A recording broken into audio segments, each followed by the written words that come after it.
Hare Krishna, good morning, good afternoon, good evening, wherever you happen to be in the world. Thank you so much for joining Virtual Istagosti and this first in a series of mature conversations, Istagosti, discussing the wishes of the spiritual master maturely, around the experience of Vaishnavis and women in general. The distinction I'm making there is a Vaishnavi has already taken up Krishna consciousness, and a woman in general might be someone who's thinking about it. And, how favorable is our rhetoric, our dealings, the settings that we have to encourage that adoption of faith and adoption of practice, and also for those who've been involved for years and might be disheartened or discouraged by some of the environmental settings and rhetoric and so on. So I'm joined today, and this will be the first of a series. Lots of devotees want to participate. But today we have Garuda Prabhu and Rambaru Prabhu, two devotees that are Srila Prabhupada's disciples. I've had the good fortune to know them for some years, and I'm really excited that they've given up time to join us because I know they have very insightful thoughts on these discussions today. Someone might go, well, how come there's all these blokes on a conversation about Vaishnavis? To me, it's not a Vaishnavi only matter of concern. I actually think any follower of Srila Prabhupada should be concerned about the settings for at least 50% of the population. And I think it's important for Vaishnavis to know they have allies who aren't simps or savages. So, enough words from me. Let me ask Garuda Prabhu and Rambaru Prabhu to introduce themselves for those who might not know them. Well, I would say ladies first. Ladies first. Thank you. That's my training. That's the way my parents trained me. Thank you. Well, I am Rambaru Brinkman, Prabhupada disciple since over 50 years. I am the director and founder of Karuna Care Education, a nonprofit organization that educates and supports people emotionally and spiritually through spiritual care and emotional wellness.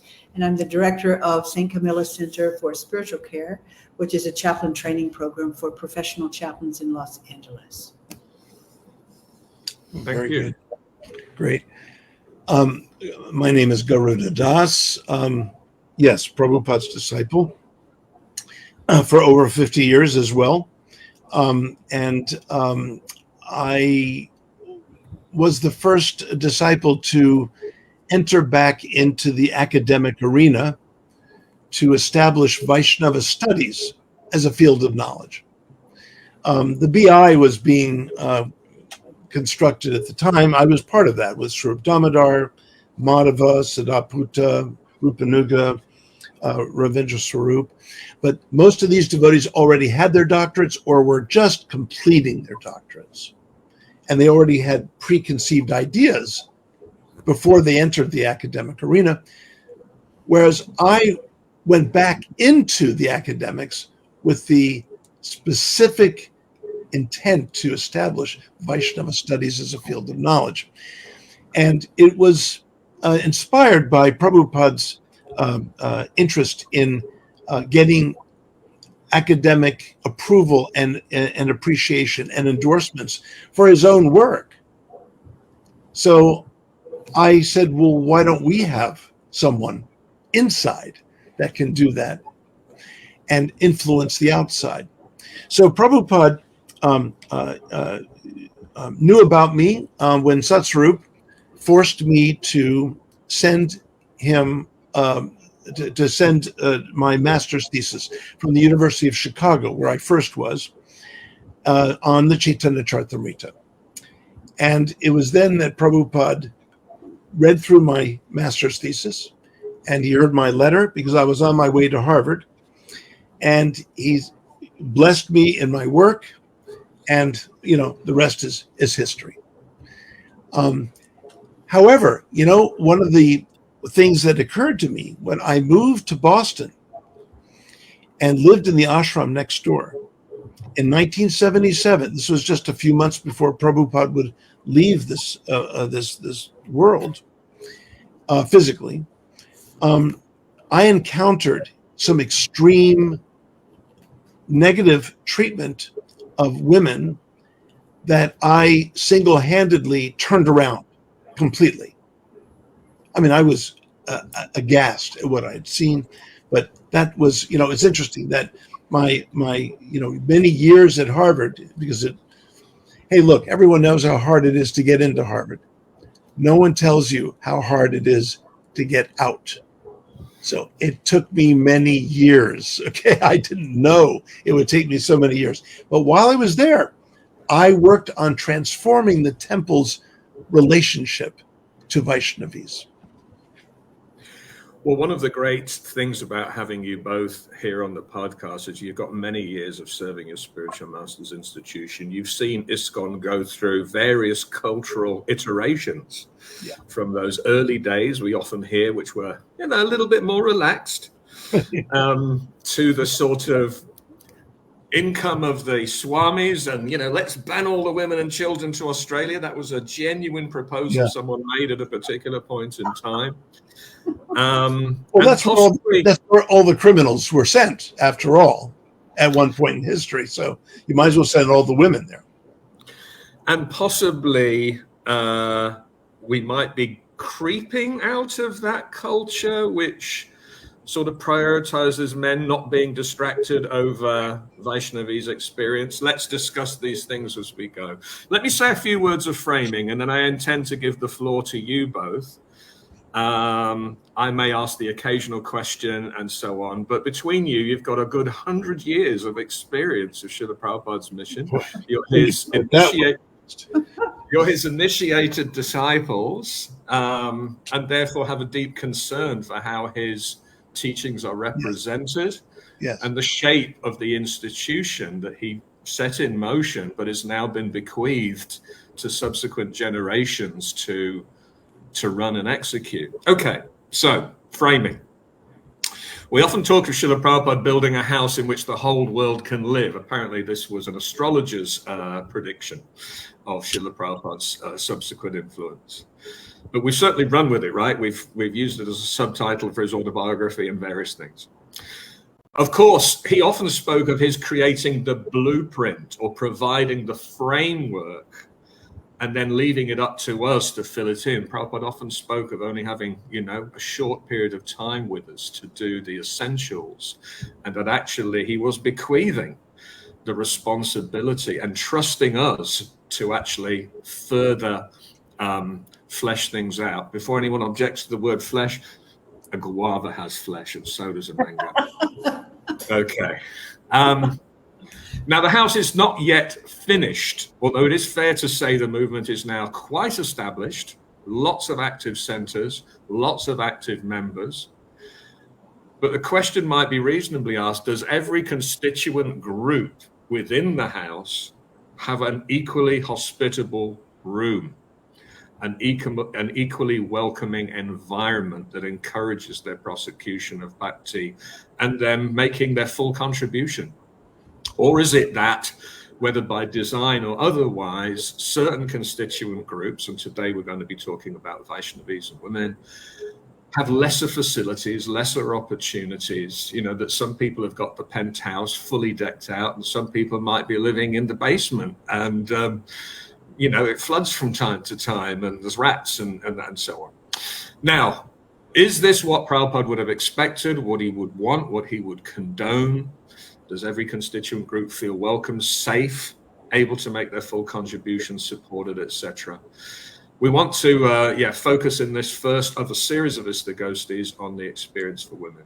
And some of the things we might look at, in particular, we might look at the rhetoric that does the rounds, various statements that are made. Some of these statements may have their genesis in Shastra, may have their genesis in statements that Srila Prabhupada himself made. And yet, how did they make women feel? Both those in the movement and those, encountering the movement. How might they influence their faith experiences, their likelihood to prosecute or to stay the course?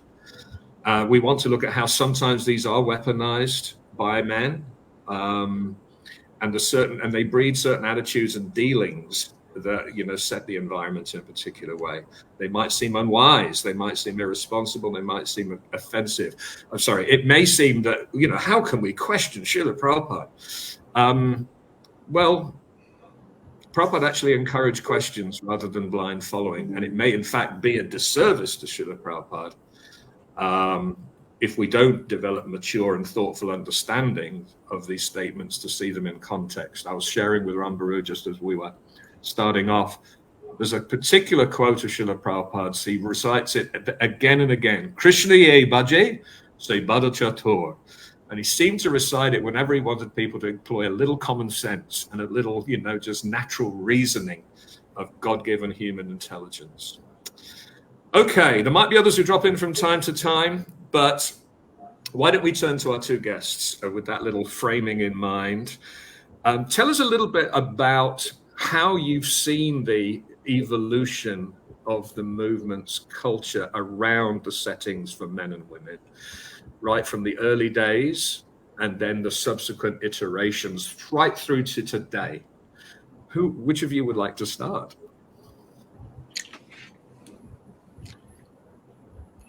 Rambaru, I would really be interested in hearing from you.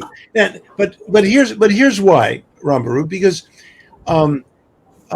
you're with this topic, you're right on the ground. I mean, you're someone who has experienced the attitudes of others toward women, and I don't mean just men toward women, but women towards women and their roles and their place in Krishna Bhakti.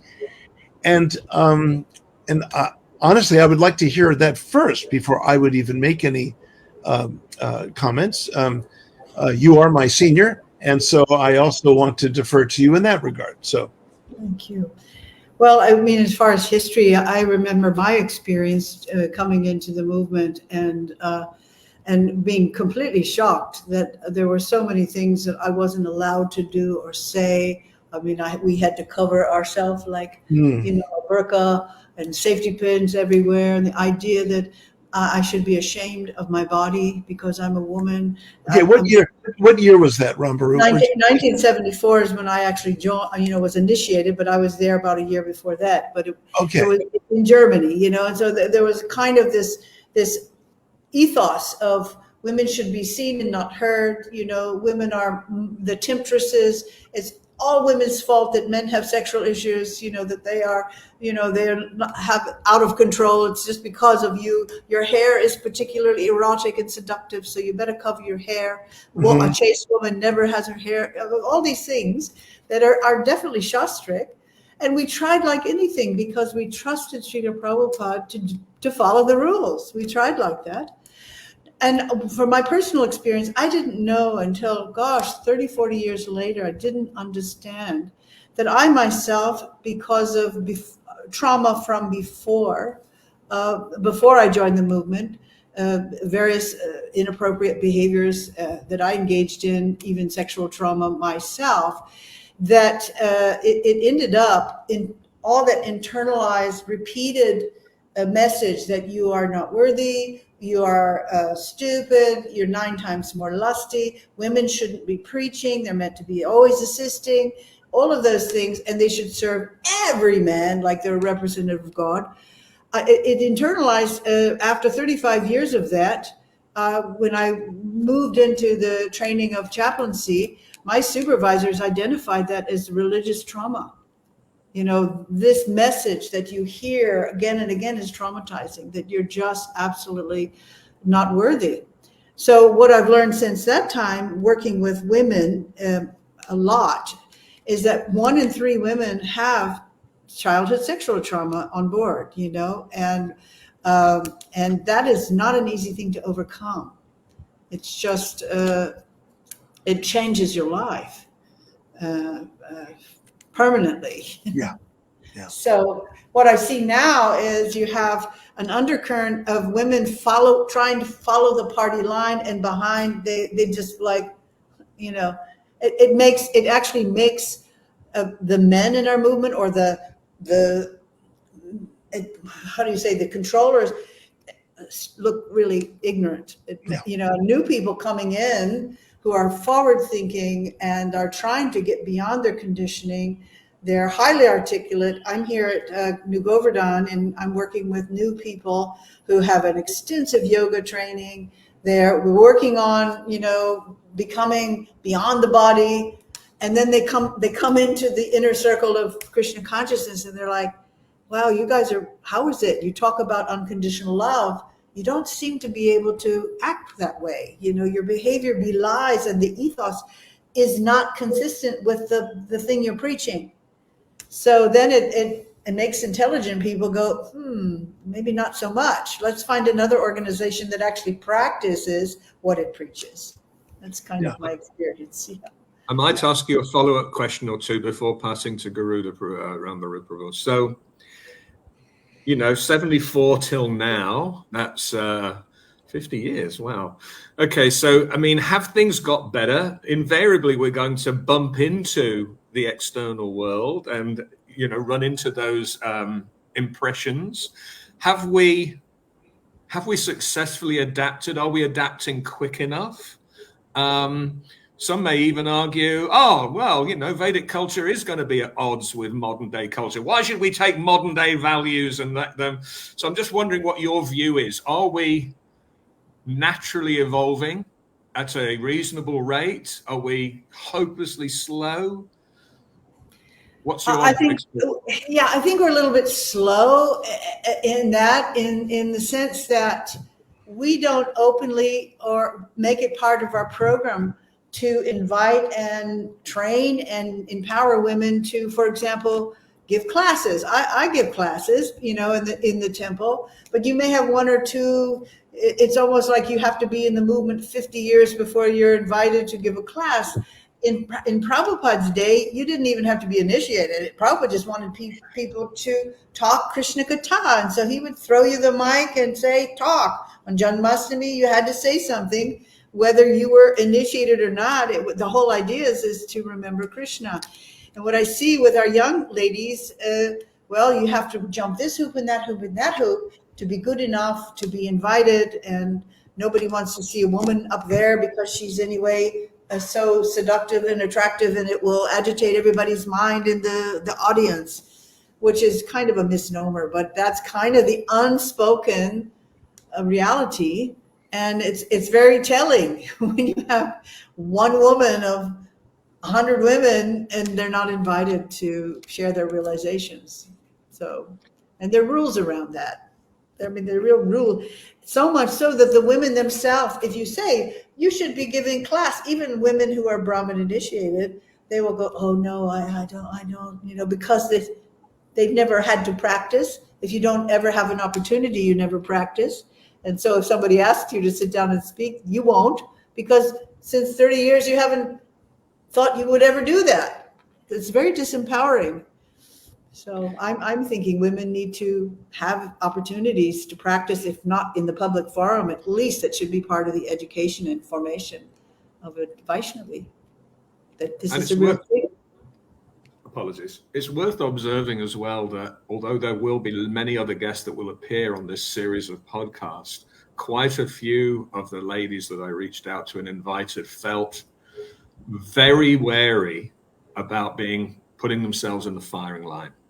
Right. And the worry that there would be, you know, hateful comments and retributions and these kind of things. So, yeah, let that say what it says. Garuda Prabhu, same questions to you. You've got 50 years or more of experience looking at Srila Prabhupada's mission and its evolution.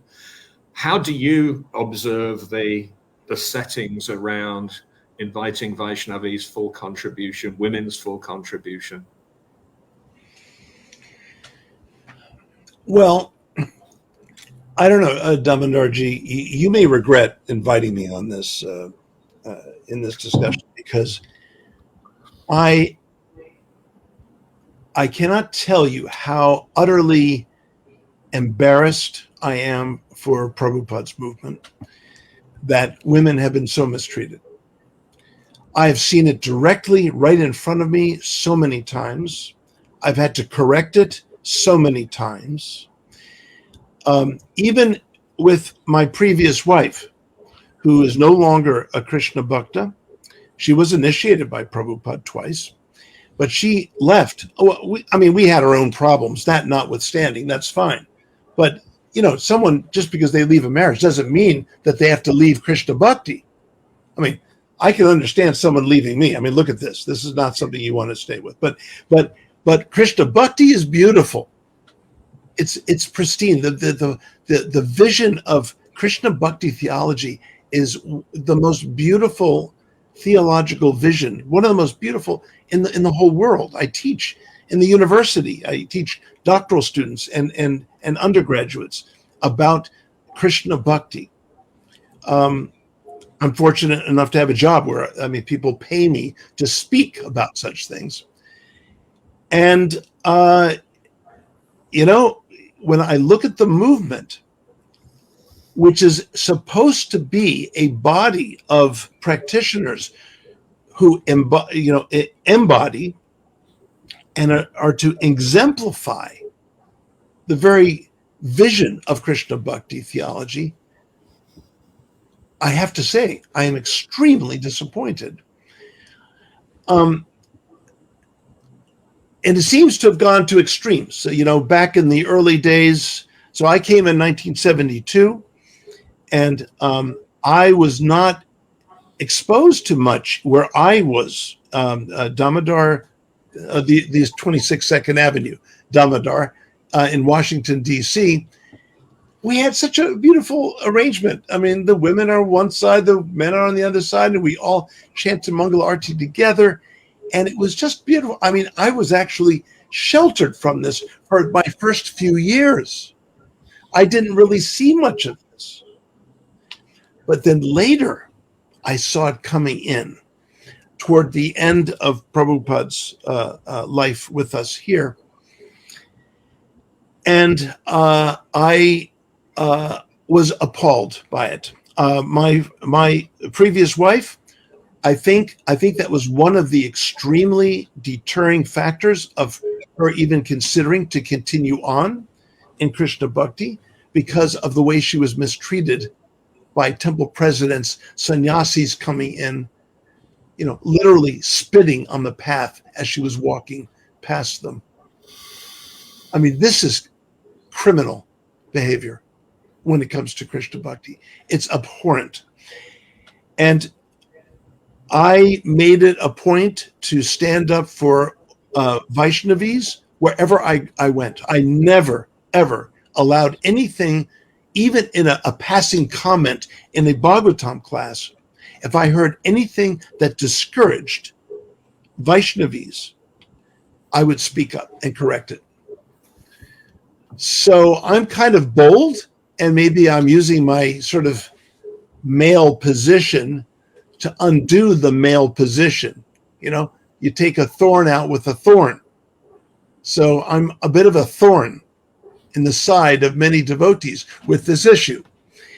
We have sannyasis to this day who are, can be preaching this, but you don't hear much about it anymore, because suddenly these sannyasis find that women are very valuable to them. So suddenly you've got the sannyas ashram transgressing principles that Prabhupada himself exemplified. Prabhupada never had a female secretary. Never had a female. He was very, very sort of conservative and straightforward. I'm in the renounced ashram. I'm speaking from the renounced ashram. And, you have to understand Prabhupada's rhetoric in his books as a renounced male, who was, speaking from that ashram. And that's perfectly respectable and expected. But you've got sannyasis now who travel with their women secretaries who, it's pretty much a wife without the responsibility and the respect. And I just can't believe what I see. I just can't believe what I see. Honestly, Damodar, I am, and let me speak to a very good point that Rambaru Mata, she just made a statement which speaks so powerfully to me, which I've been contemplating for years, which is when you compromise the life of Krishna Bhakti, because of someone's sex, bodily sex identification, or even gender orientation, when you limit Krishna Bhakti by that, or frankly by anything else, it's no longer Krishna Bhakti. It's something else. So what's happened is the absolute power and precision and beauty of the grace that comes through Krishna Bhakti is no longer functioning, but something lesser. Maybe some Hindu social order factions are coming up, and so on. Anyway, I have so much more to say about this, but I'll let it come out naturally as we go along. No, thank you, and certainly your passion, and I don't mean Rajagoon, your passion, your excitement is absolutely welcome and I think necessary. So let me ask, building on actually that last point, and I'll ask Rambaru to come in on this one. Prabhupada often quoted from Narad Pancharatra, Savopadi Vinirmuktam, Tatparadvaina Nirmalam, and so on. The idea that Krishna consciousness transcends upadis. We could argue that Lord Chaitanya in particular said, you know what, you're all unqualified, and so I'm not going to focus this purely on, Brahmin men. Krishna consciousness is for everybody regardless. I'm even going to make a Mohammedan, the Namacharya, and so on. And yet, maybe we've made so much of upadis in our society that in fact it encumbers, as you say, the very transmission of bhakti, or certainly inhibits many people's ability to fully participate. What are your views, Rambaru? I think you were saying earlier to be constantly reminded of being a woman, and that already being viewed as a disadvantage. You're a temptress, you're a second-class citizen, and so on. How does that actually feel? Well, it's insulting for a start. It's very insulting to be judged based on one's bodily presentation, especially if you're at the same time saying you are not the body. It's kind of okay. So what are you saying here? If you in fact are trying to reach for the eternal Satchidananda personality, that which you are eternally are, then the behavior needs to be a little bit different, recognizing the humanity of the person, that at core we are persons, and the person is transcendental to any other designation, whether it's religious, gender, even able-bodied, ugly, all the wealthy, all those isms are simply as temporary designations. And so as a chaplain, it's certainly parallel to what we're trying to do in bhakti, systematically trying to train people to get beyond externals and to connect with the eternal spiritual being inside. And of course, in Bhagavad Gita, there's support for that with the Brahmins, seeing a cow, a Brahmin, a dog eat are the same. That's the vision I believe I'm aspiring for. And it's a discipline. It is not easy to see beyond, people who may have smells and appearances that are ghastly.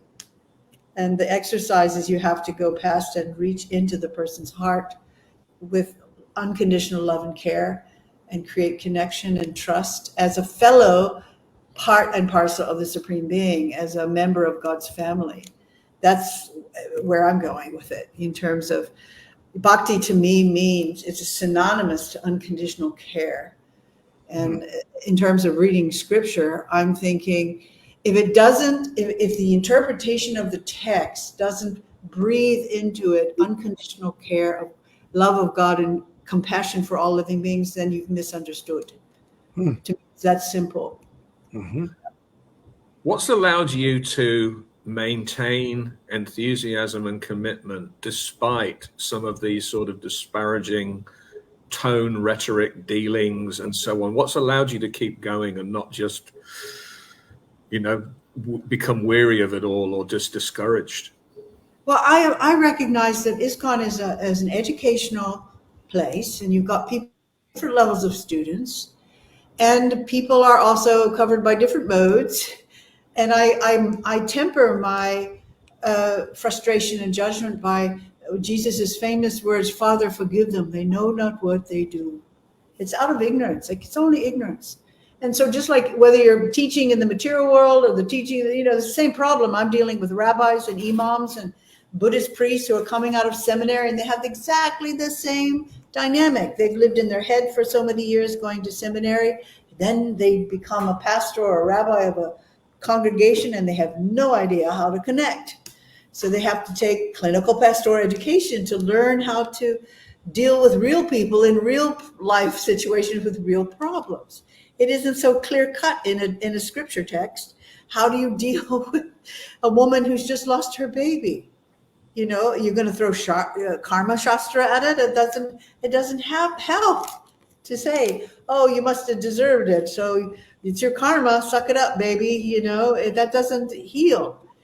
So we're now having to look for what is the thing that we can say to a person or do with a person that's actually going to benefit them and help them heal so that they can continue their spiritual life. And that's unconditional love. You have to be able to, whatever has happened to you, doesn't matter what you've done, you're still worthy and God loves you. That's just my mantra. There's just nothing you can do that will separate you from God except for you yourself.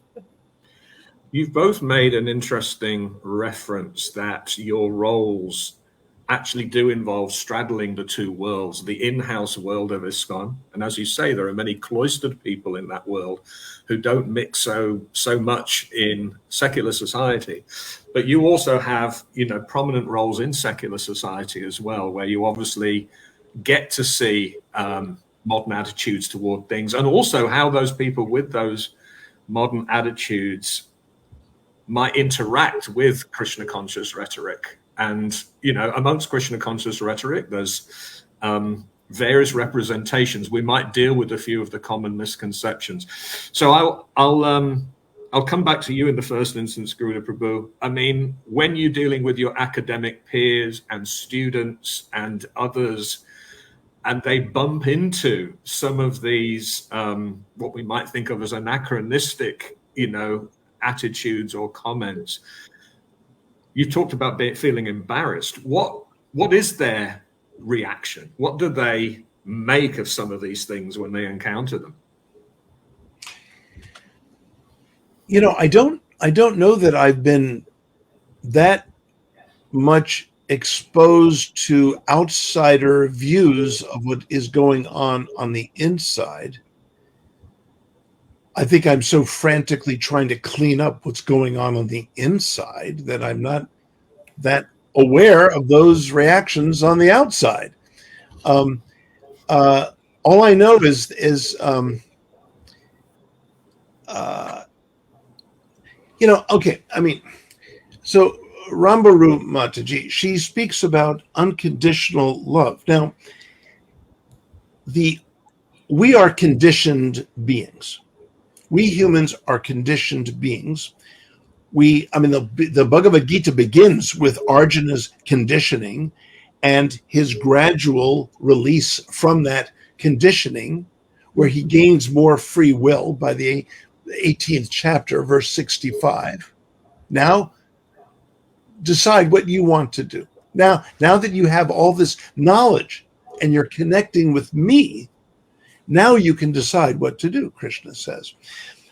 Krishna is the only unconditioned being in existence.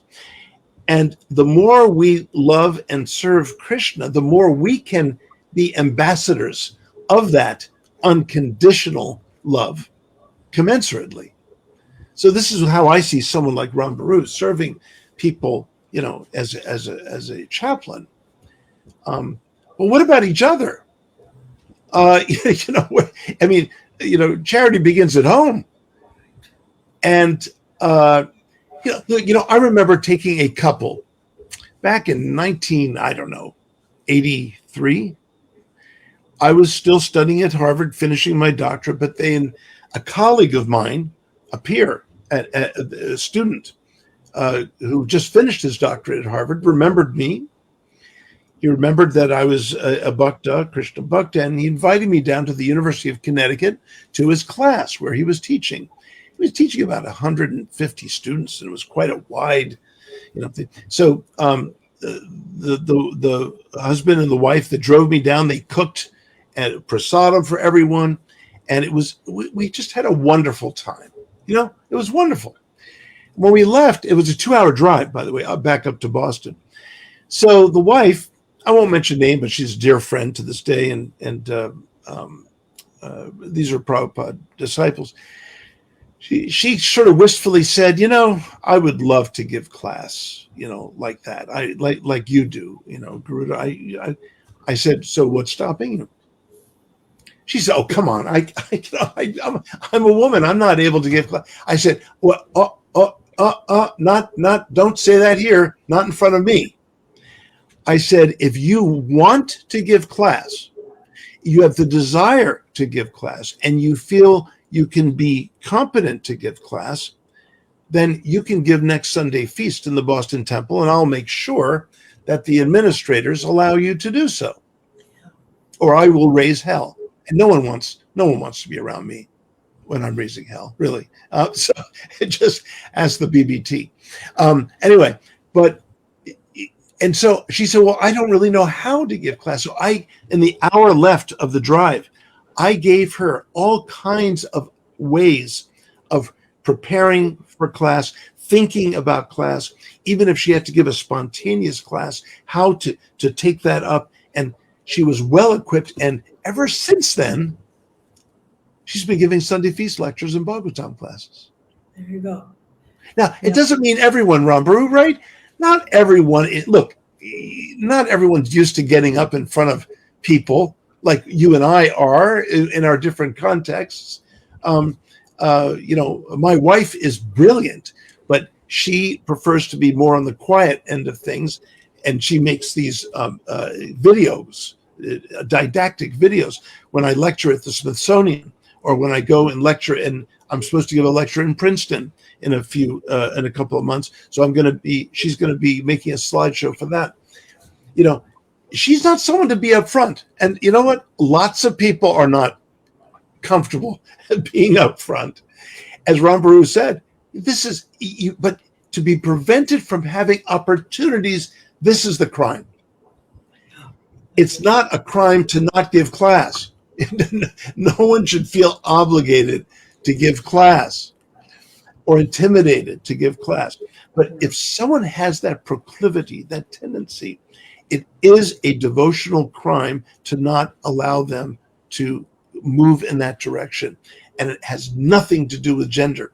And again, as soon as you limit Krishna Bhakti Seva, you are eclipsing the absolute power of bhakti and the divine grace that comes through. Well, and any skill, and particularly public speaking, which is a terrifying prospect for many people, yeah, it is something one needs an opportunity to practice. One actually doesn't know whether or not without practice one will become an accomplished speaker. And one needs to be able to do that practice confident of being in an environment of support. Yeah. Now, if you know right from the outset that some people are rooting for you to fail, or ready to just jump on, or, self-fulfilling prophecy, I knew these women were less intelligent, whatever it may be, then that is a hostile environment, hostile to someone's developing an ability to contribute to their full capacity. Srila Prabhupada definitely said, in the matter of preaching Krishna consciousness, these girls, as he would call his female disciples, have as much, capacity as the boys, in my view. So this was it's right in the Chaitanya Charitamrita in a purport. It's right there. And can I just immediately assert something here, that my dear sister Vishaka, okay, we're old friends in Yadabaro. I mean, we're like family. So Vishaka was getting ready to write her book, and she was consulting myself and my wife, and we were sitting in our living room. And she was asking me, what do I think about that statement? Prabhupada may assert that women are less intelligent than men. How do you accept that? I said, it's absolutely true, in the general sense, but the converse is also true. That women are more intelligent than men in the ways that women tend to be intelligent. So now that you don't hear very much or at all, except from moi, but I assert it boldly that men are more intelligent than women in the ways that men tend to be intelligent. Again, these are generalizations, but with the converse of that is also true. She said, well, Garuda, I mean, how do you prove that? I said, I can prove it right now with the Bhagavad Gita. Buddhi is spoken of generally throughout the Gita, which Prabhupada translates as intelligence. But when the qualities of the feminine are mentioned, and it was at 10:35 or something like that. Anyway, the word for the one of the qualities is intelligence, but the word buddhi is not used. The word medha is used, and that's a different kind of intelligence. And we should engage both kinds of intelligences for presenting Krishna Bhakti. So you could take the exact same topic or theme and ask Rambaru to present it. And then you could ask a Garuda to present it. And you will get different angles of vision here because of our perspectives and experiences, either as a woman or as a man. And there's nothing wrong with that. So there are differences, but again, Prabhupada is speaking from a very strict and renounced sannyas order, unlike our sannyasis today. Many of them, I don't want to throw them all into that category, but they're keeping, women and wives and in their own ways, without the marriage, all the privileges of marriage without the responsibility of the marriage. So my point is that women are as intelligent as men are in their own ways. And that has to be promoted, that idea. So she even put it in her book. Well, I would definitely sorry, Rampara, please jump in. I just want to piggyback on what Garuda has said and the way I have understood this or come to understand what you just said there. Yeah. Men tend to be more cognitive. That's my experience. And women tend to be more emotionally accessible and emotionally connected. And part of that's our nature we nurture. We have a great, credible ability to be sensitive and nurturing because we make kids, we raise children. And what I've found in my Karuna care as I train and work with women and men, I have more women than men, but women are really good at this in terms of being compassionate and nurturing. And we really miss out in the movement in terms of we think women are meant to just have babies, saris babies, and bangles. No. But what I'm finding is that having spiritual babies and nurturing them, it's not about physical babies necessarily, because we do have women who never have marriage or children, but they're really good at empathizing because they can feel what another person is feeling. Men, not so much. So when I have my men students, it is like straightening a pig's tail to get them to say, I feel, and after that, have a feeling word. Usually it's I feel like, and you're back to the head. We're describing something, we're reporting something. That's really true. Most men I know, they don't have an emotional vocabulary, which already puts them at a handicap. That's right. Work I do. They're handicapped. And they don't, and they need a woman in their life in order to nurture or nourish that emotional dormant part of themselves to feel whole. Yeah. And isn't it a pity when we have male and female inside of each of us? Women need to do a little more cultivation of their male side, and men could do a really good job if they would start to develop those feminine qualities. And I think that's what it is, isn't it? Bhakti is about finding your feminine, Absolutely. And that's not feminism. It's just that we have these two natures inside, and we reach for the opposite gender in order to complete us. When we become self-realized, we don't need to reach for someone external because we're self-satisfied. We have those two parts married inside. Nice. Yes, that's why it takes a woman and a man to raise a human. Both intelligences are required for that. Now, I have, disciples. Okay, I'm not authorized by ISKCON. The GBC accept me, but they don't know what to do with me. They don't accept that I'm not. Anyway, that's a mess, and so on. But you know what's really amazing is my wife. My disciples will go to my wife over me at times, Sure. because they know they will get a certain angle. Because she is the epitome of motherhood. I mean, she really is. And she mothers them, and I father them. And together we are so much more effective. I've got Shiksha disciples as well, coming from sannyas gurus who are just not getting nourished. They just do not feel it. I have those too. And they come to us. So there you go. Yes. Well, and I'm loving that you intuitively all got onto that, because I actually wanted to go through a particular set of understandings that are often broadcast. Yes. That I think are especially harmful to Vaishnavis' experience, to Vaishnavis' ability to fully contribute, and obviously even to any, let's say, educated people that might now encounter the movement. It's not only that women would find these things off-putting, educated men would also go, really? Yeah. Really? Exactly. That's where you're at? So the women less intelligent thing is a really interesting one. And Srila Prabhupada almost seemed to be playful with provoking reporters around this kind of statement. Like, he was challenged and he did not back down. He even doubled down. Now, it's also worth saying, and I like the distinction you've made, Garuda Prabhu, about there being different kinds of intelligence, and Rambharu, you've said similarly. Yes, she agrees. There could be a semantics thing here about what Prabhupada even meant by intelligence. Right. Now, some of the examples, and again, I want to be extremely cautious. I am not saying this to cast any doubt on Srila Prabhupada, but rather for us to think clearly that we might not be helping him if we take some of these statements in a blunt fashion and don't actually apply much discernment or discrimination. So a couple of evidence Prabhupada would say, for instance, a woman's brain and a man's brain are of different volumes or weights. Now, he was quoting someone he fully believed at that time, Professor Urquhart, was a respected, reliable authority, but who actually proved not to be. That's a falsifiable claim. Right. And does that mean Prabhupada was wrong for even referencing an external authority?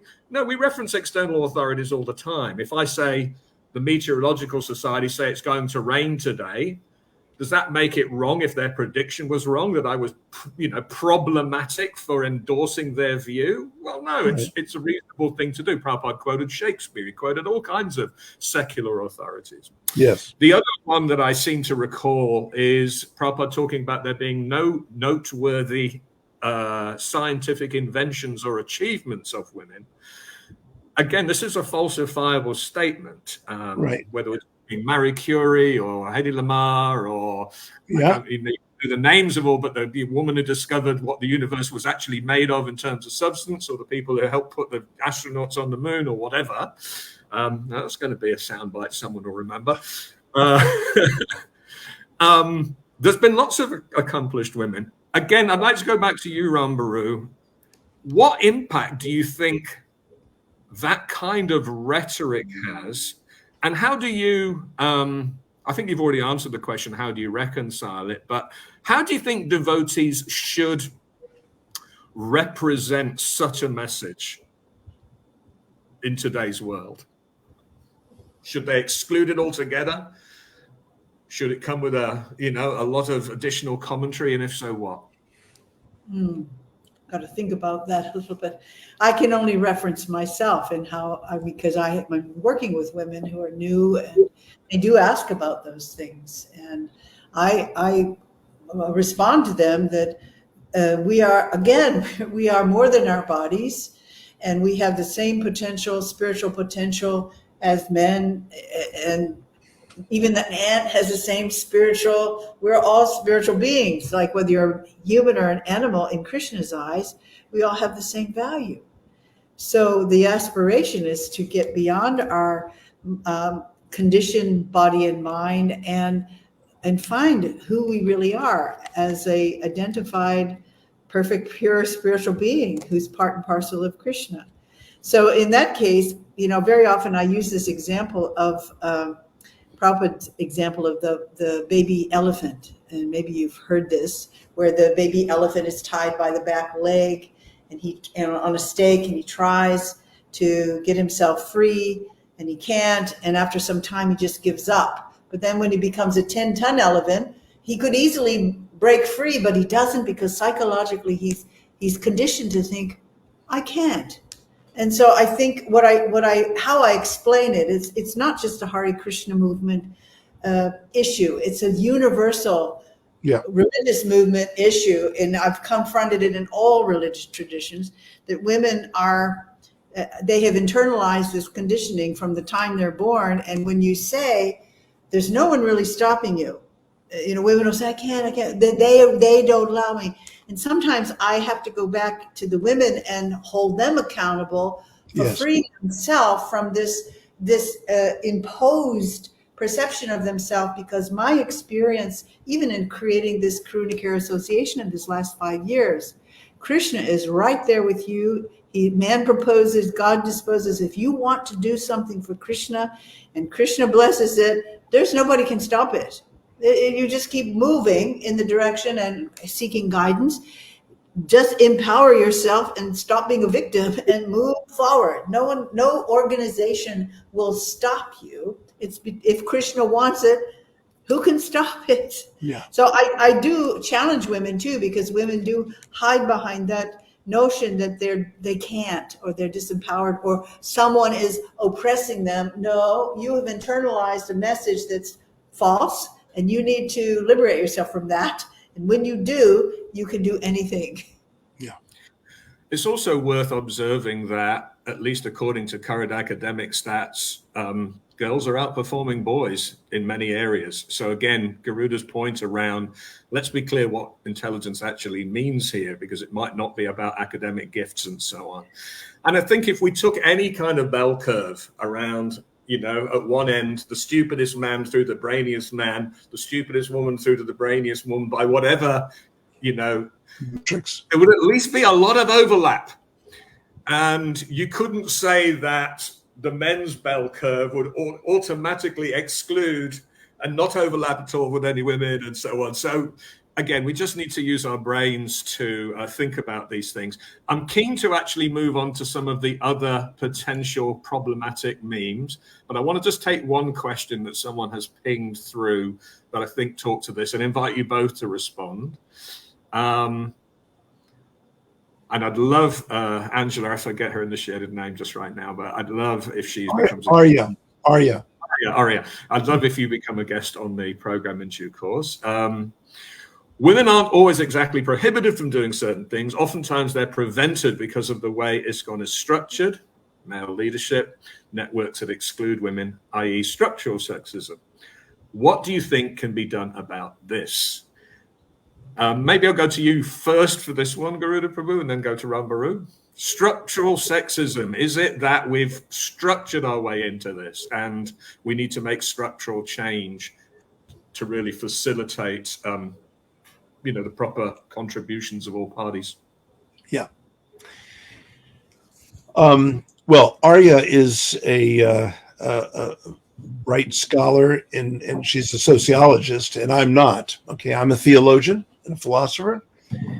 But speaking a little bit outside and beyond my field, I would say that for ISKCON to change, with the kind of GBC leadership setup and structure that's there, that's not just dominated by men, it's practically all men. And I've been to GBC meetings, and frankly, a woman's voice there, it just doesn't have any place. I mean, it's just so thick with the masculine energy. It actually makes me sick. One thing that I love a balance between males and females when I teach. I really love it. And sometimes I go into yoga workshops, I'm invited to major yoga venues and so on. And sometimes, they're all females without one male there. And I feel that's imbalanced. In other words, I like a balance. I like the voices to contribute in the way that Rambaru, just the way she even showed it with her hands, the sort of overlapping in the partnership of both buddhi and medha, to use the Gita's terms. But the only thing I could see, I mean, the way the Prabhupada set up ISKCON, well, the only thing I could ever see is and hope for is a certain maturation of bhakti awareness and the heart of bhakti. As I said before, the only way that unconditional love about which Rambaru earlier spoke can manifest is by one's own, connection to Krishna and in one's sadhana. And that powerful realization could burst out into a revelational form of leadership that could transform the body. But, that would take a very powerful, moon among stars. And otherwise, I think we've got a lot of stars floating around, without a moon. And a moon of realization, a fullness, a full realization. But that's what it would take, I think. So I don't think that's going to be a very satisfactory response for Arya, but that's all I can. It's not a very hopeful, thing for ISKCON as far as I'm concerned. But same question to you, Rambaru. Do we have a structural issue where male devotees are occupying all the senior posts, and without better representation, that it's unlikely that the settings will ever be that friendly or welcoming or inviting for women? Yeah, I agree that there's a structural problem. It's a systemic bias. That's what it is. Yeah, Implicit, right. implicit systemic bias, and it's a blind spot. And it's one of the reasons why we have experienced abuse in our movement, and same like the Catholic Church, because you don't have women who are balancing that or giving their insights in terms of interpersonal connection, relationship, and misuse, abuse, and underuse of power. So I'm a grassroots person, and I know there have been folks who have all kinds of models. They've come with from the top down. I believe it has to be one heart at a time. That's where I'm working. We're changing people one heart at a time. You can change rules, you can change systems, but if you don't change hearts, things are not changing permanently. So the ethos and culture has to change, and it may mean doing what Srila Prabhupada did when he left the Gaudiya Math, seeing that I could not get traction. No one was listening. I had to create my own organization to model how it can be. And this is for me, Karuna Care Association. Yeah. The men who are coming into my camp, they're totally eager and desperately searching, how can I find my heart in body? Nice. I'm going to join. I'm going to join. All right. Okay. Next course coming up in 2 weeks. Yeah, that is a threat. That is a threat, Rambaru. Okay. Okay, good. My pleasure. Let's park the intelligence debate, and I think it does spill into one of the others. But let's have a look for a moment. I think you coined this earlier, Rambaru, as women as temptress. Women are somehow responsible for the sexual agitation of men, and they are to not just, cover themselves, but they're to blame if a man becomes agitated. They're lustier, and they better not laugh, or they better not, sing or do anything that might, this has resulted in some very hostile treatment of young girls growing up in the movement, where, they're not even allowed to kind of practically exist with any kind of comfort. So what are your views on this one, Rambaru? Again, how does it impact people, including people who might be looking at the movement from outside? And what can we do about it to rebalance or to get it right?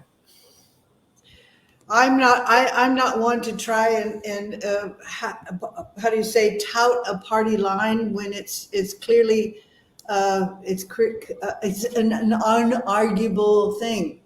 I just say, well, we're just kind of an immature movement at this point. If you're bumping into that, just understand whoever you're talking to is not very mature. I just tell them that, Yeah, that very good. this is not how we understand it. Yeah. And yeah, I'm embarrassed for it, but these are my tribe. This is my family, and like in every family, you have the alcoholic over here, you have the dysfunctional family member there. Yeah. It's a family.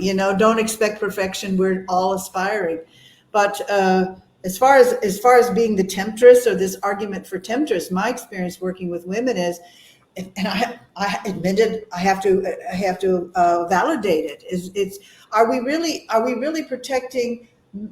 Is this whole protection thing about men being protected, or is it to protect women from the lust of men? This is my experience, having bumped into in my counseling domestic violence, child sexual abuse in family, where you have grandfathers and uncles and parents abusing boys and girls and young sexually. I mean, it's horrific what's going on. And now you're blaming the women who know that if you say anything, you're either going to get killed, beaten up, or ousted from the family. So my preaching with women is more about how do you protect yourself from being exploited from that? Yeah. That's what you need to protect, learn, and empowering women not to buy it, whatever it is, but to protect yourself from that rhetoric. Yes. That's abuse. Yeah. Garuda Prabhu, your thoughts on this one? Is it up to women to make sure they're not agitating men? Do men have no agency or responsibility here? What's your view on this messaging and the, resultant environmental settings, dealings, attitudes, and so on? Well, I mean, in my own little, probably useless fashion, when I would be up in the Cambridge, Massachusetts area attending graduate school, and the Boston Temple was my temple. I mean, for years. And I remember, attending Mangala Arti when I could, even though I lived on Harvard campus. I would come, and it's very funny, the movement. Speaking back to Arya's issue, the movement is terribly hierarchical.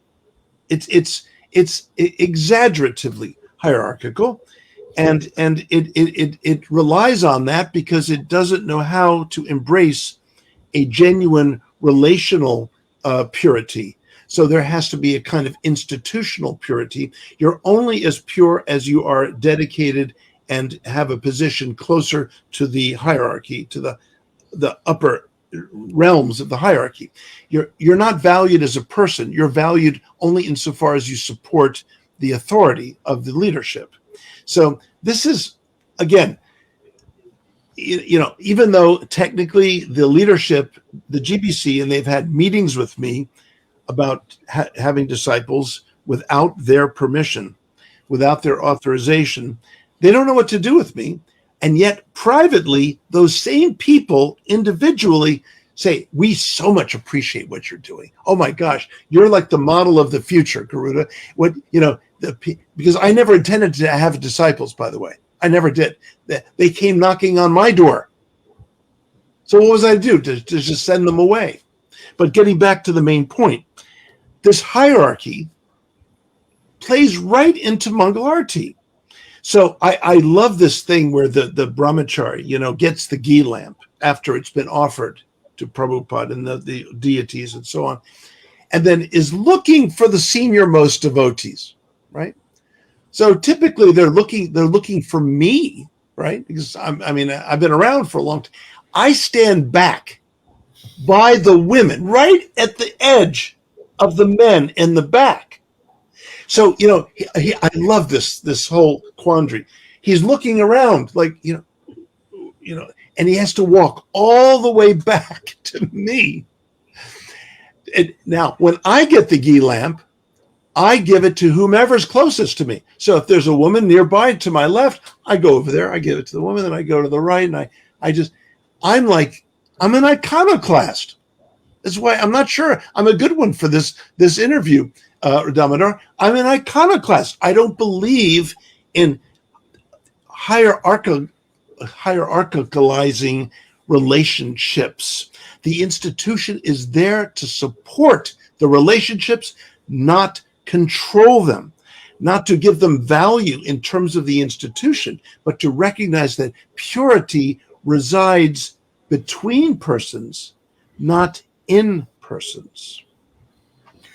One shocking comment I heard recently, or exchanged with someone recently, and there's been a lot of debate because of this recent podcast where some intense comments were made.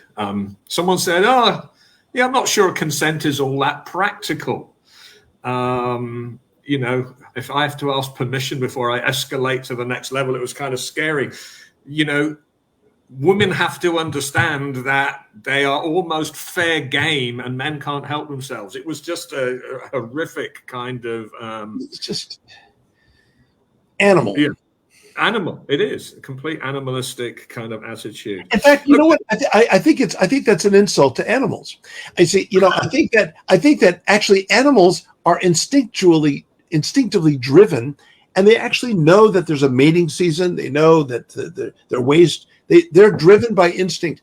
We are less than animals because we can't. Not only are we not an instinct-driven species, but we are a destructive species unless we live, as Rambaru would say, unless we live the life of the heart, unless we could be sensitive to the thoughts and feelings of others. Beyond the four regulative principles, I teach something even more important that covers the four regulative principles, which is you must learn how to be sensitive to the thoughts and feelings of others and respond to that in your interactions with them. Otherwise, we're not being bhaktas. Thank you, Prabhu. So I'm going to move around a couple of other of these sort of interesting memes. I know the word meme these days means some funny picture shared on social media or something, but its origin is almost the idea equivalent of a gene. You know, something that has... The social gene. Prevailed in the Right. Battle for supremacy of ideas and so on. Right. So this one is that, you know, Srila Prabhupada came to teach Varnashram, and according to Varnashram, women's duty is to only serve their husbands.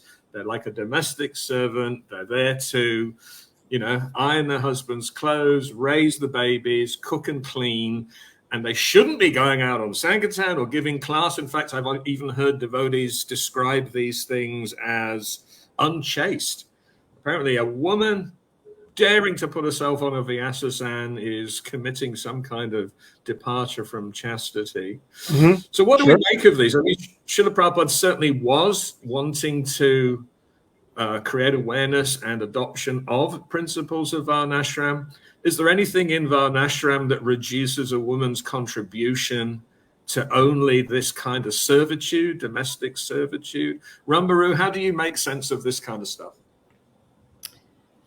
Well, I always go back to Prabhupada talking about husband and wife pulling the same cart, you know, and that Krishna is between them, and that everything's fair game when it comes to devotional service. Of course, we're not irresponsible. If you have small children, they need to be cared for, obviously, but it you know, the kids grow up very quickly and they go away. Then what? Okay, what are you supposed to do then? For the rest of your life, you're just cleaning? What is the vision there? Prabhupada, he didn't make any discrimination, women or men in the movement. They had to learn all of that, how do you manage a temple? If the whole movement were to blow up, you would be responsible to starting it again, you know, and you need to know how to cook and daily worship. You didn't need to know how to do all that stuff. So even in the temple room, in terms of whether women could be in the temple room chanting, he said in the temple, yes. Why should it matter that women and men are chanting together in the temple room? This is an equal place, you know. I just think that well, Varnashram Dharma is something, maybe, but that is not. It's a kind of a dutiful way to organize society, but it really doesn't have anything to do with spiritual life. It's pious activity, maybe, but we really have to get to hearing and chanting if we want to talk about spirituality. You know, maybe it's a way to make life peaceful, so people are not agitated in some way. But if you go right to the heart of the movement, it's really hearing and chanting, devotional process. and all the other things will ripple out from there. Mhm. In terms of men and women, if you practice those things that make your life peaceful, it's kind of a moot point. Okay. So over to you, Gurudev Prabhu. Yeah. Is Varnashram supposed to be an overarching, regimented way of operating? Is it simply a supportive structure that we can take some regulation from? What's your view? I find that devotees, by and large, do not understand Varnashrama Dharma, the principle of Varnashrama Dharma, well at all. Despite the fact that I wrote a brilliant BTG article on it in 1980. Pardon the shameless self-appreciation there.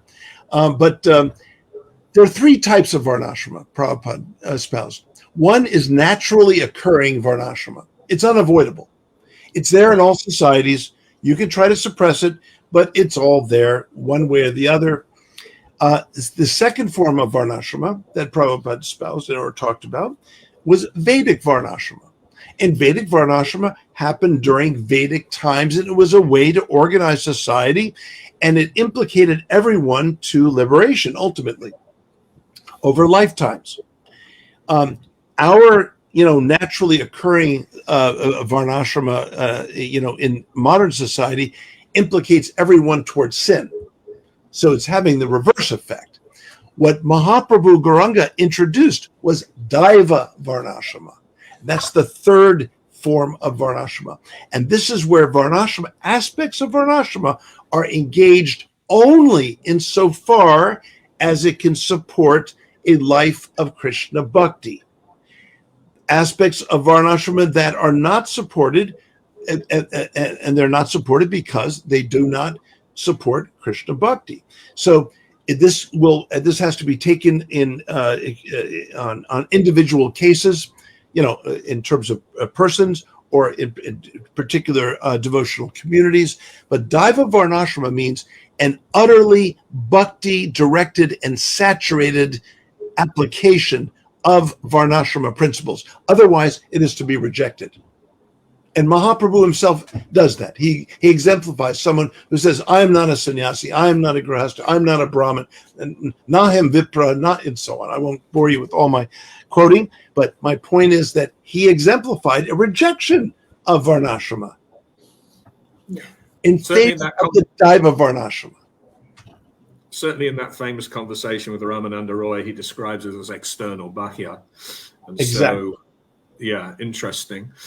Couple of thoughts. Again, one of the people I was debating with say, why would a girl ever educated? They just, find them a husband and that's it. And they don't seem to appreciate, for example, how many marriages nowadays, devotees not excluded, or possibly worse than the host society stats, have really problematic.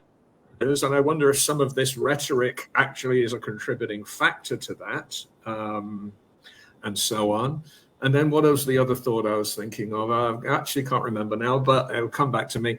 Thoughts on this? Is this deeply problematic? Oh, yes, the final thought, yes, was Prabhupada described it as an innovation to have husbands and wives actually setting up centers and promoting Krishna consciousness. He described how in the 1930s, Srila Bhaktisiddhanta Saraswati Thakur sent some sannyasis to London, and, it was quite a costly endeavor, apparently, and they didn't have much success. By contrast, he sent, 3 couples to London 30-something years later, and this resulted in an explosion of Krishna consciousness around the globe. And so Srila Prabhupada, as an innovator, certainly felt that time, place, and circumstance, we now live in a world where there's an expectation of an equal partnership between husband and wife, between man and woman, and that this is actually a necessary innovation for spreading Krishna consciousness in the sage. So look, I wanted to throw those things in a little bit there. Any thoughts, any responses to that, Ram Baru? I just know that when my husband and I were establishing centers in Europe, we were in Ireland for a while, we were in Germany, we were in Switzerland. And when we had children, I've always lived in the Brahmacharini ashram. My husband and I never, ever had a house we shared or an apartment we shared that we owned. And we would travel in Ireland in the summer for the very short summer, and we would camp outside. I would cook for thousands of people. He would preach, do kirtan. We had a couple of brahmacharis, but we had a child. And the child would be, while we were around the campfire, rolling chapatis in a bath, a bubble bath in a trash can, big rubber trash can. And, we had enormous amounts of people coming. God, we thought you only were monks. We didn't know that families did this thing. They were absolutely attracted and fascinated that everybody can take part. And so it just speaks to this, that if you're only showing that you have to be a celibate monk, I mean, like, how many people in the Catholic Church end up to be a nun or a monk? Practically zero. And so it really is important that you have grihastas and families involved that are happy and healthy as part of the preaching. It's not very good propaganda to have scandals about abused children and abused women. That's not very attractive. Prabhupada wanted us to preach and show how to be ideal, caring, loving, healthy families. Yeah. Is there a possible correlation? A question to you both, and this is a continuation. I'm not trying to cut you short, Garuda Prabhu. Is there a possible correlation between the proliferation of this kind of understanding, a woman's place is such and such, and our marriage records in the society? I think that was that am I supposed to speak? You didn't say. Yeah, I'm definitely looking to you for this one, but I'm thanks to Ramaru as well. Okay. Well, I don't have much to say about this except that this is Ramaru said earlier. This is a systemic problem. This is going to affect every devotee unless they're in my kshetra, my purview of things. They will not feel that their grahasta activities are valued in an ultimate sense in relation to Krishna Bhakti, the absolute principle of Krishna Bhakti. That's what we do here. I explained that their children are their deities. I mean, there's an instance where Prabhupada actually expressed that. The parents are the first guru. Prabhupada also talked about that. The parents are the first guru. So what kind of guru is that neglects the disciples? So this is serious stuff. It's a serious responsibility to raise children. But if you're chanting your rounds, to try to make your 16 rounds or your 32 rounds, and your child's crying, and you're chanting Hare Krishna, okay, and you're trying to chant your rounds and take care of the child at the same time. No. Do you go on the altar and dress Krishna while you're, I'm a Pujari, but I've got these leftover rounds. I got to chant. So I'll dress the deities with my left hand while I'm fingering the beads with my right hand. Does that ever happen? No, it doesn't. But it does happen with children. And again, the neglect of purity resides between persons. We're looking for it in the wrong place. We think purity resides in a person merely. Purity resides in a relationship. It's a relational manifestation is purity. Let me put it in the most obvious way. If Prabhupada had no relationship with Krishna, where would his purity be? He's not intrinsically pure. He's pure because of his relationship with Krishna. Are we pure in our relationships with other Vaishnavas, whether they be children or husbands or wives? Purity resides between persons. If that one principle could actually be realized and applied, all these problems would go away. Ramaru, Prabhu, anything to add? Well, I just want to say, I raised two sons, and I realized you don't need to have your hand in a bead bag to chant. So I did a lot of singing, as a mother, in the Correct. bathtub, and both of my sons are singers. So, and they did the same thing with their children, singing to the whistle while you work, right? Yeah, Whether you have beautiful. your hand in your bead bag. Yeah. And their kids are also singers. So I think that says something. Prabhupada said the children will just do what the parents have done, or they see the parents do.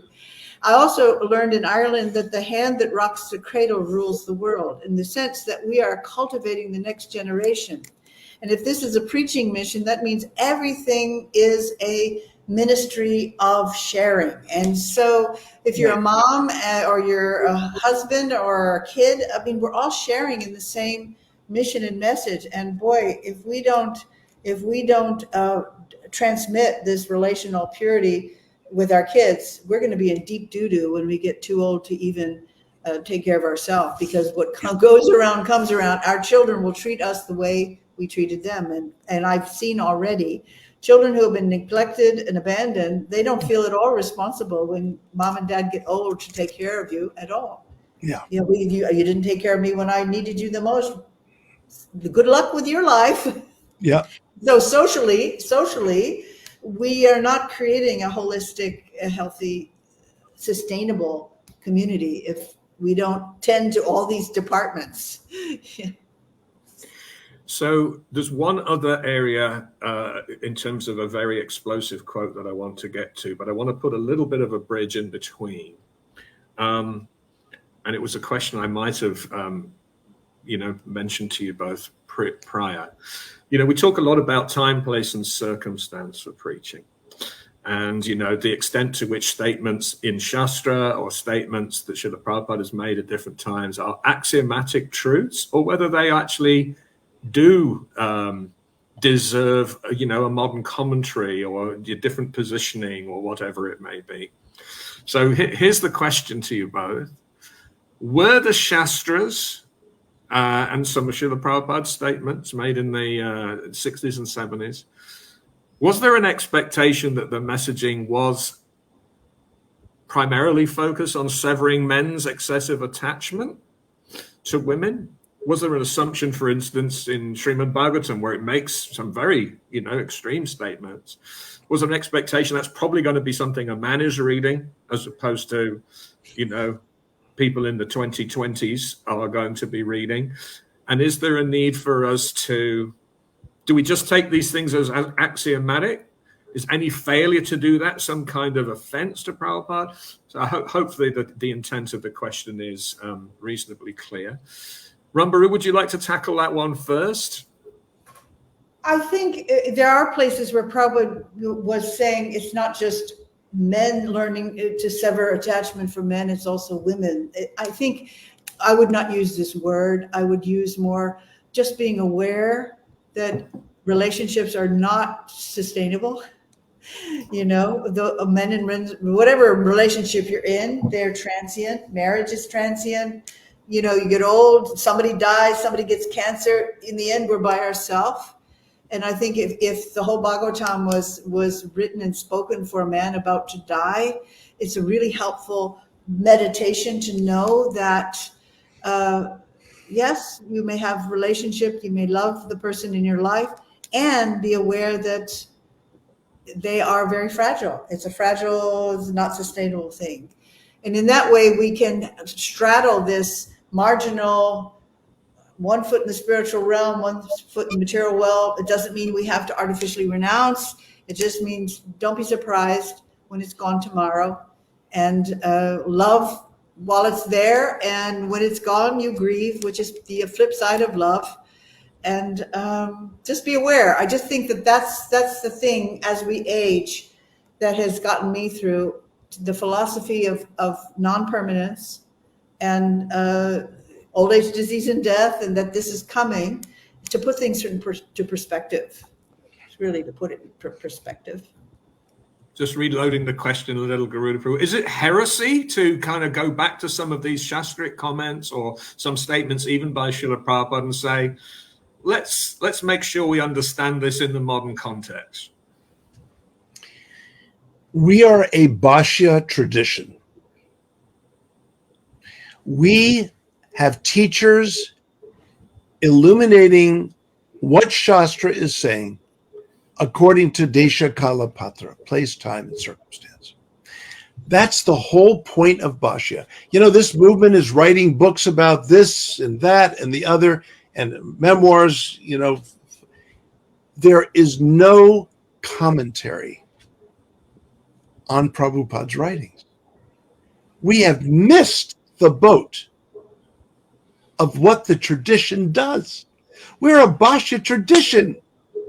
We've never stopped writing commentary until ISKCON came along. Now, I love the memoirs. Come on, who doesn't love the memoirs? Okay, and you hear about Prabhu. Who doesn't love? I'm not saying that shouldn't be there, but we're missing the point. I teach that the human condition is the impoverishment heart. It's all about the impoverishment of the heart. And Prabhupada says Krishna consciousness is not a religion. It's all about the purification of the heart. So we start with the impoverishment of the heart. And this is what we've been talking about this whole hour. And then we move to an awakening of the heart. I teach that every single relationship you have in this life is meant to teach you. It's a messenger. Yes. That teaches you how to love, or what is love and what is not love. Yes. Every single relationship is meant to teach you this. And it behooves us to take inventory of all those relationships and to learn what Krishna is trying to tell us in our individual lives. So after the awakening of the heart, there's the transformation of heart, where one actually begins to become so purified and so blessed with a heart that connects with all living beings and all humanity, that can love in such beautiful ways. And then ultimately the fourth stage is perfection, which is the overflowing heart, which does overflow all the way up to the spiritual world and everywhere. So this is the point of our human lives in Krishna Bhakti, is to learn how to love. And until we really understand that, then everything else really becomes really peculiar and purposeless. Yeah. Thank you. I know that we've already. Oh, sorry. Go ahead. I just have one quick thing that Prabhupada did instruct us to write our realizations, and I would agree with Garuda. We are not writing our realizations of Prabhupada's purports, and right. It's not that they're outdated, but there's things we are realizing that Prabhupada wanted us to add. Yes, in fact, the whole point of with my disciples. By the way, I don't accept lavish, extravagant worship at all. I don't accept donations. I don't do what my godbrothers do. I just don't. I say I am only here to help you appreciate the gifts that Prabhupada has brought us. This is what we are here to partner up in doing. And that's what Bhashya does. That's what real Bhashya does. And this is where we need to go, Damodarji. This is to really illuminate the jewels that are embedded and sometimes, frankly, very hidden in Prabhupada's teachings. And that's why I devoted a whole article that was published in ISKCON Communications Journal, this last issue, on the controversial rape passage. I show how devotees in pathetic ways try to rationalize, justify the whole thing. And I, through strict mimamsa hermeneutics and interpretation, rules of interpretation, I show that what Prabhupada actually meant, and it's nothing like anyone thought. And yet it's right there. And, anyway. And that's thank you. And that's, sorry, go ahead. It's been one of the most damaging, destructive things that devotees have used that statement, that women are there so men can rape them. This is the most destructive and onerous, and sickness that has pervaded parts of the movement. that women are a man's property. And frankly, I don't even treat any of my property. I don't even treat my lawnmower that way. So I mean, my point is that you take care of your property, even if you think of something as property. But your wife, or a Vaishnavi, is a precious, rare being in this world, and she should be honored and worshipped. Thank you, Prabhu. And just to pick up on this idea of Vasya, obviously this is a humble attempt, this is the ghosty. No one here is making truth claims, and we hope to have lots of devotees on. I'm mindful that I've, already imposed 90 minutes on your time. Do you have a few minutes longer? Because I definitely would like to get to this comment that you just mentioned, Garuda Prabhu. In fact, in many ways, it was the thing that stimulated this series. Someone alerted me. Very alarmed about some comments that were made on the podcast, and particularly the way in which this rape works. You're breaking up, and Damodar, there's something not. You're breaking up a little bit. Okay, it's possibly just the satellite thing. So you're good. You're good now. Just good now. Okay. Yeah. Okay. Someone's, alerted me to some of the content on this podcast. And I shared their concerns. It was some alarming rhetoric there. It was, as Garuda has suggested in a very animated way just now, it was a horrible way in which to represent Srila Prabhupada's teachings on a public platform.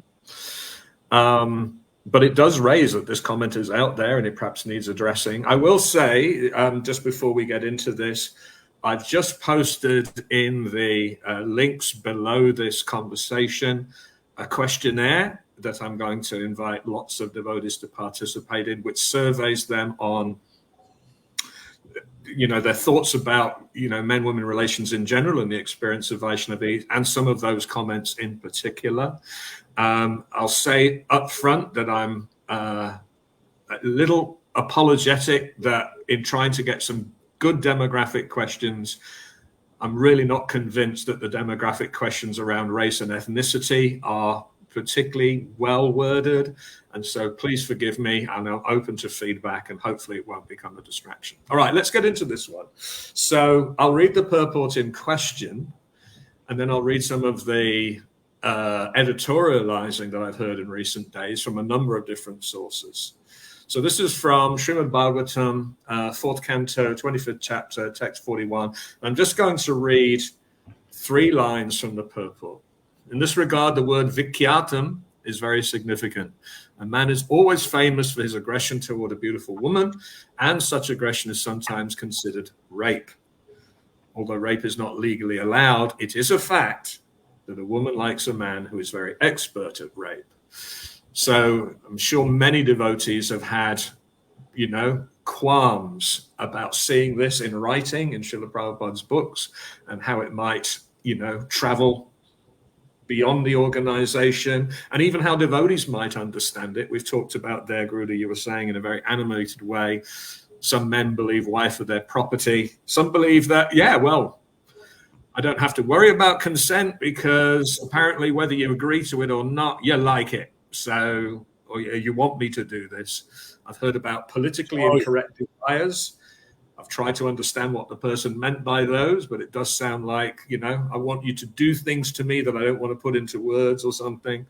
I've heard people say, if you disagree with this statement, or if a woman disagrees with the statement, then she's a liar. Mm-hmm. And that proves Prabhupada's point. Yeah. Anyway, so I've probably done enough of the setup. How do we help devotees and people in general who might be exposed to this comment understand it in a way that is, helpful to their development of bhakti? To you, maybe in the first instance, Rambaru. Oh, yeah.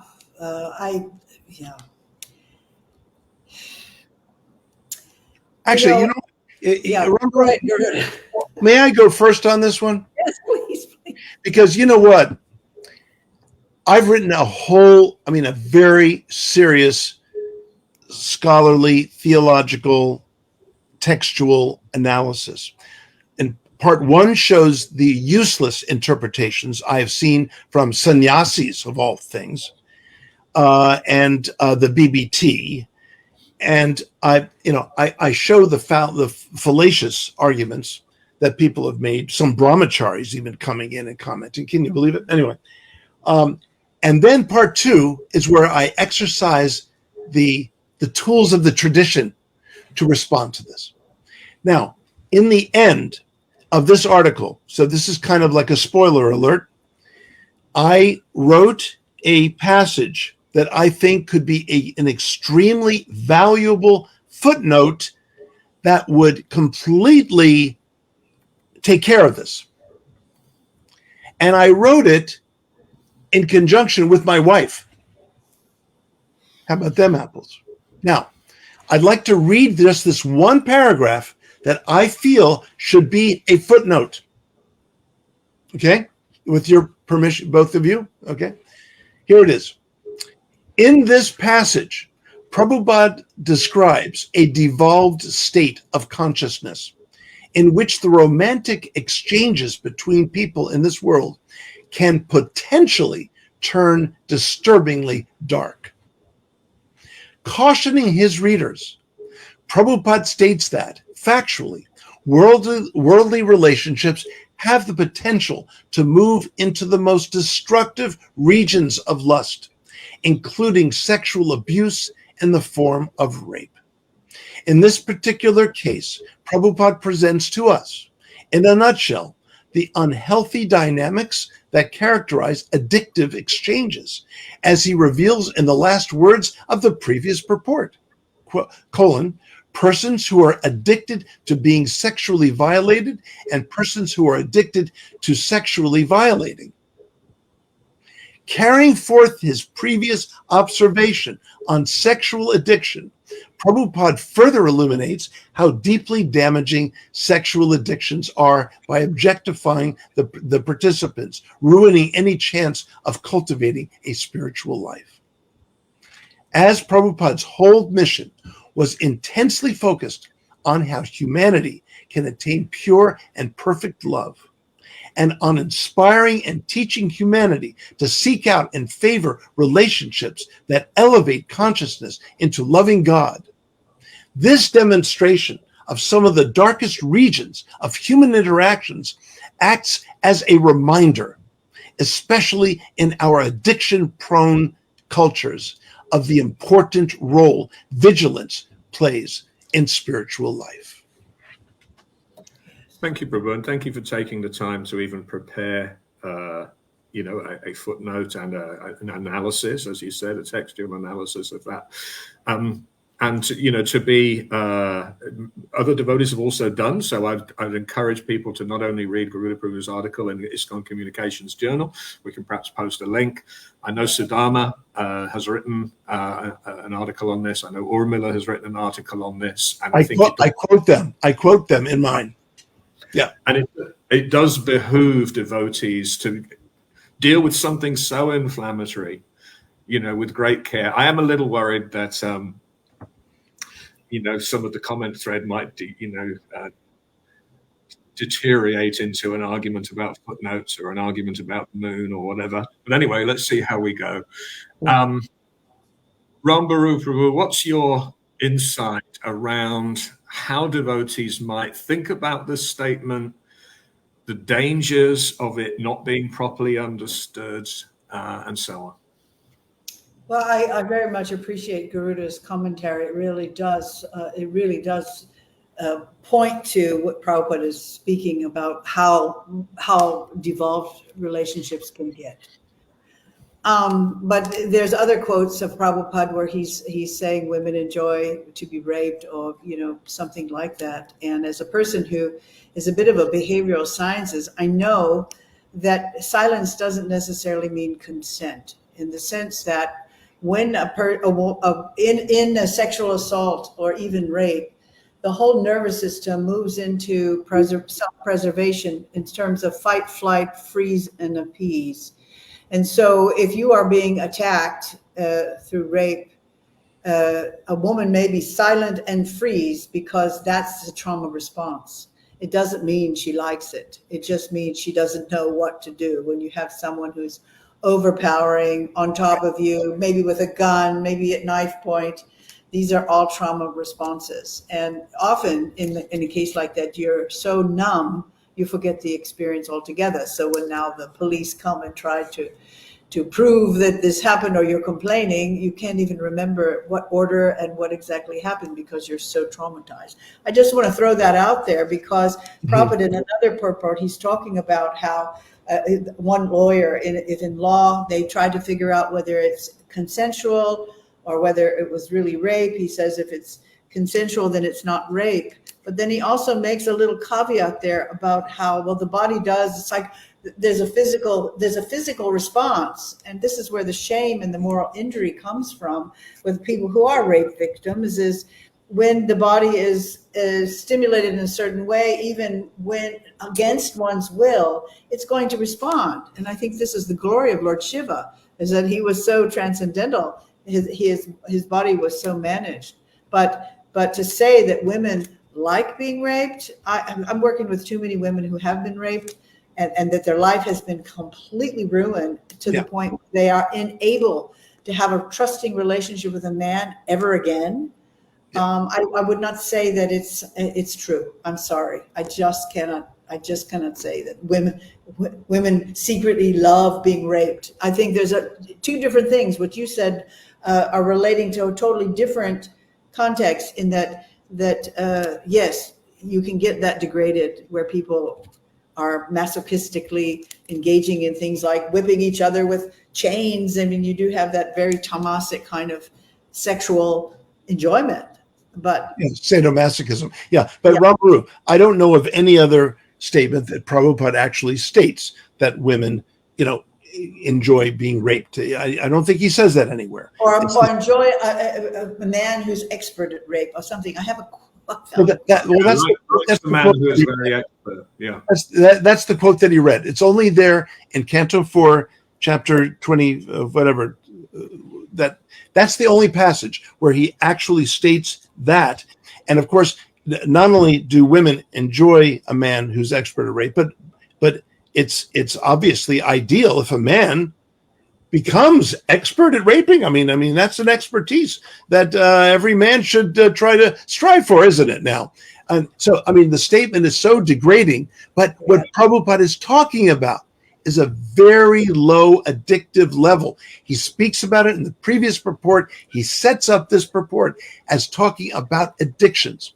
And when you're talking about addictions, and you know this, Rambaru, from your pastoral care, that an addiction is something I have to satisfy, and I will use anyone or anything or any means to satisfy it.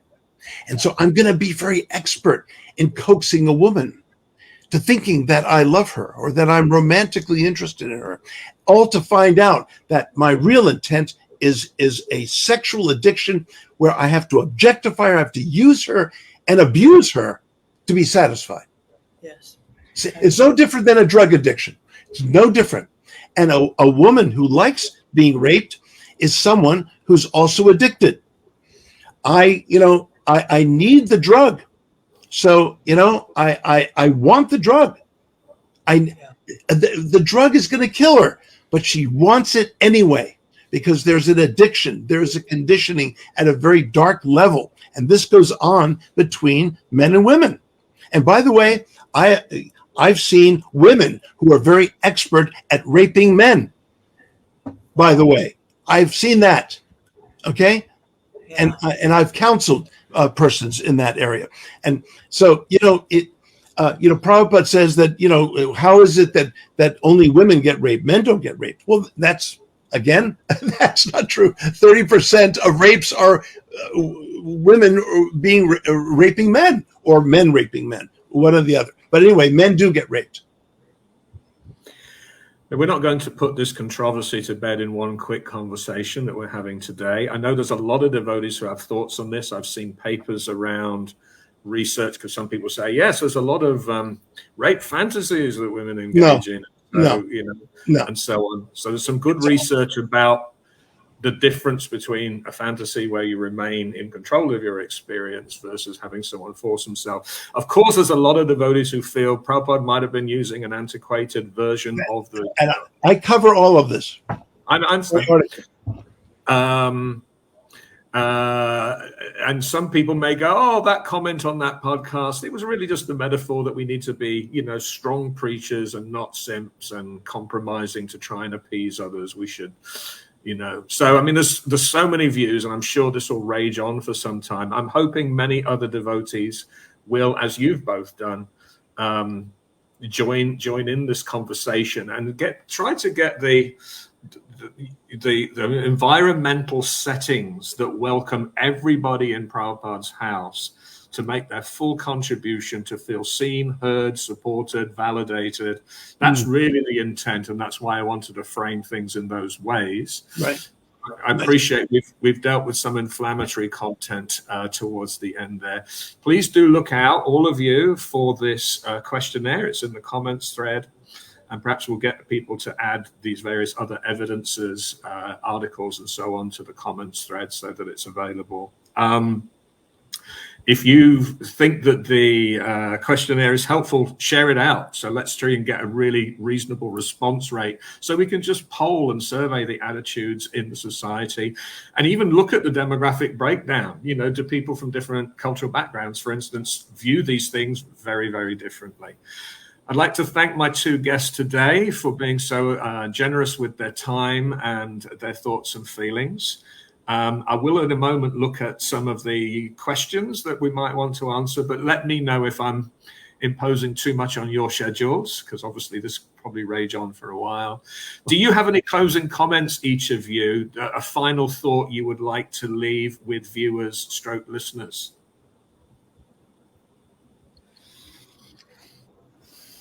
I would just say that this is my mantra. If it's not a compassionate care, it's not bhakti. Whatever interpretations you want to screw out of our philosophy, the purport has to be, how can we become more compassionate and caring people? Right on down to the 4 regulative principles. We follow them because we care not to harm others or ourselves. That's what I want to say.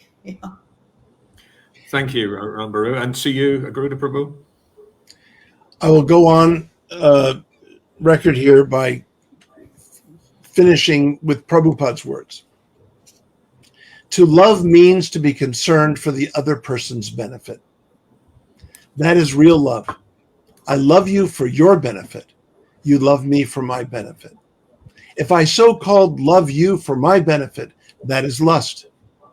In this material world, there cannot be love. It is not possible because the so-called love is for our own sense gratification. A young boy loves a young woman for his sense gratification, not for her sense gratification. Similarly, she also. In this material world, this cheating is going on. I want to satisfy my lusty desires, but it is going on in the name of love. Now, I have other quotes in my article that show that actually Prabhupada also says there is love in this world. In fact, love is ubiquitous. So you see, you have to rely on persons who specialize in understanding these things. Not everyone is an expert on Prabhupada says. This is the problem. Prabhupada is being used to undo Prabhupada too often. This is what a real teacher does. A real teacher, who's experienced and hopefully trained in some way, to be able to actually put together and synthesize Prabhupada's true teachings and what he really is teaching, and to pass that on. And it is, again, as Prabhupada said, this is not a religion. This is not an institution, not any of these things. It is a process. It is a practice. It's a way of life to purify the heart. And I appreciate so much what you're doing here, Damodarji. And I appreciate Rambaru's beautiful comments and contributions. Thank you.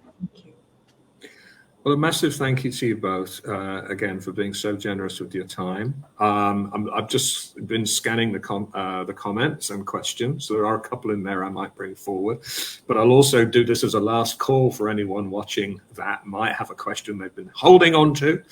And of course, there may well be animated discussions when this gets posted on YouTube and over the next few days as other people catch up with the recording and so on. Here is a comment from Sanaka Rishi Prabhu. It doesn't all fit on the page, so I'm going to read it from the text as well. In fact, yes, I'm going to jump into where I can see the entire message. Or at least I thought I was. Here we go. Excuse me, it's taking me longer than I expected to locate the full message. In fact, I might have to abandon that prospect. I'm not sure. Maybe he made the comment on my personal wall. I'll just try. Apologies that I thought I had it teed up somewhere. Here we go. Let's have a quick look. Yeah. I cannot locate the full message, but he's essentially saying that he dismisses, he wants to distance himself, obviously. He doesn't believe the statement that a woman like a man who's very expert at raping them, that this actually reflects women at large. Thank you, Arya. Damodar earlier shared some statements by Srila Prabhupada that are demonstrably inaccurate, such as women's brain weighing half of that of men. My question is, how do we establish which statements by Prabhupada are simply inaccurate and which ones need clarifying? I read Guru Prabhu's article, but I feel, and I think I've just seen that, here we go. I feel he approached the controversial statement starting with a bias where he was looking to find a way to reconcile Prabhupada's statement. Consequently, he widened the net until he managed to find an explanation he felt was acceptable. I wonder if he considered his starting bias, and I wonder why we simply can't say either that we have no idea why Srila Prabhupada made this statement and what he really meant, or just simply acknowledge the statement is not representative of most women. So, I mean, you might like to respond to that. I realize it's sort of criticism on the fly or whatever. Mm-hmm. I think he's simply saying that he doesn't accept your proposed footnote and analysis as definitive. Oops, didn't mean to cut you out. I'm trying to multitask here. Yeah. There we go. There you are. Back over to you, Guru Prabhu. Any immediate response to Sanaka's comment there? Yeah, well, I would, I have a previous article about how to understand Prabhupada's teachings in general. And I divided Prabhupada's teachings as essential teachings of bhakti, supportive teachings of bhakti, and supplemental teachings of bhakti. These three levels. And one has to put such statements in the greater context of Prabhupada's theological assertions and in the gifts, the essential teachings of Krishna Bhakti. Now, I use what the Goswamis themselves used in interpreting statements in Shastra that are confusing. So if Sanaka Rishi has a better a system of interpreting Prabhupada's statement than the one I've used, then I will be his student. But until then, this is what I believe is very solid. Prabhupada is speaking something actually very valuable here that has been misapplied and has been, I've spoken to a woman who literally left the movement, left Prabhupada's shelter. She was a second generation, but left Prabhupada's shelter because of this statement. So I'm not trying to squeeze something out of Prabhupada's statement here artificially. I have evidence of what I'm saying here. It's the persons who try to say, well, Prabhupada's speaking with anachronistic language. Rape really means romantic pursuit.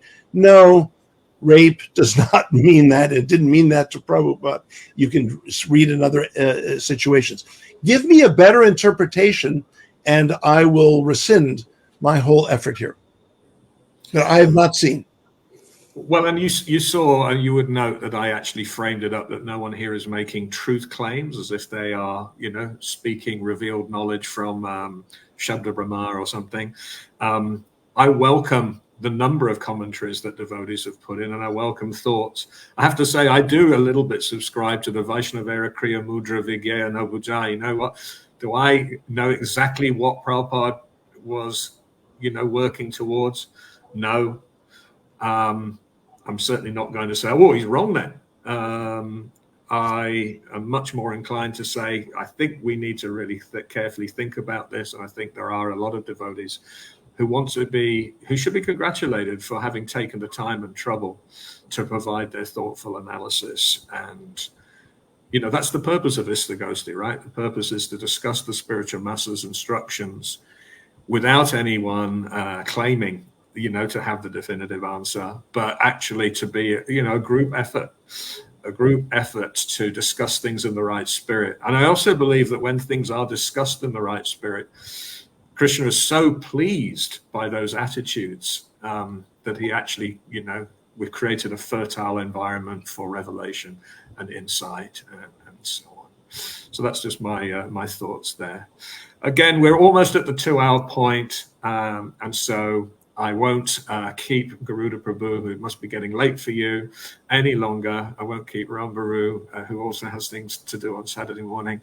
But I would thank you both, and thank you all for those who've stayed and watched. Please share it. Please think about coming on. Just DM me and let me know if you'd like to participate in these.